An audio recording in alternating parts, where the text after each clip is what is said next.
আজকে আমাদের এই পার্সেলটা আসছে হঠাৎ করে, তো আমরা জানতাম না এটার ভিতরে কি। তো পরে আমরা জানছি যে এটা কিসের জন্য আসছে। এটা হইতেছে আমার হাজব্যান্ড যখন রিসেন্টলি ইন্ডিয়া গেছিল, আর ইন্ডিয়া যাওয়ার সময় তার টরন্টো হয়ে আসতে হয়েছে। তো টরন্টো এয়ারপোর্টে একটা সিকিউরিটি তার সাথে একটু খারাপ বিহেভ করছে। তো সে এটার রিভিউ দিছে টরন্টো এয়ারপোর্টে, যে মেশিনগুলো থাকে রিভিউ দেওয়ার জন্য, যে তাদের সার্ভিস কীরকম, স্যাটিসফাইড কিনা। হ্যাঁ, তো ওইটার জন্য সে রিভিউ দিয়ে সব কিছু ইনফরমেশান দিছে কী কী লাগে, আর ডিটেলসে বলছে মনে হয় আর কি, যা যা লাগে ওইগুলো দেওয়া লাগে দিছে।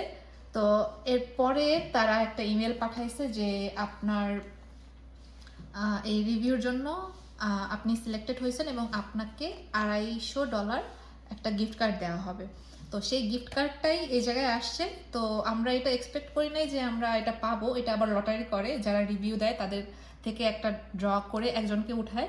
তো আমরা আজকে এখন খুলবো। এই যে অ্যাড্রেসটা দেখাই যে কোন জায়গা থেকে আসছে, গ্রেটার টরন্টো এয়ারপোর্ট। তো দেখি ভিতরে কি আছে।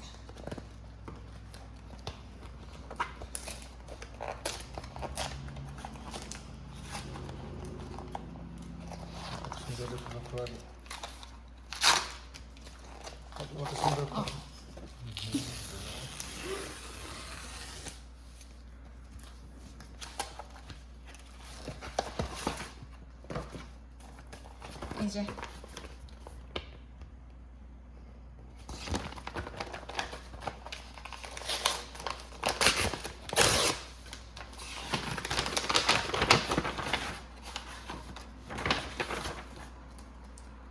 এই যে $250 একটা গিফট কার্ড।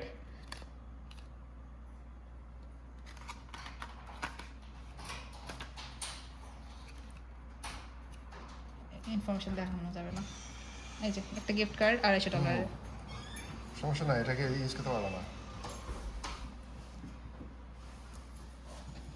তো আমরা অনেক হ্যাপি $250 গিফট কার্ড পায়ে।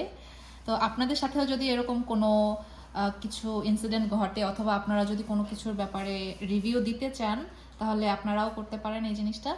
আর তাহলে হয়তো আপনারা এই 250 টাকার গিফট কার্ডটা আপনারা পেতে পারেন।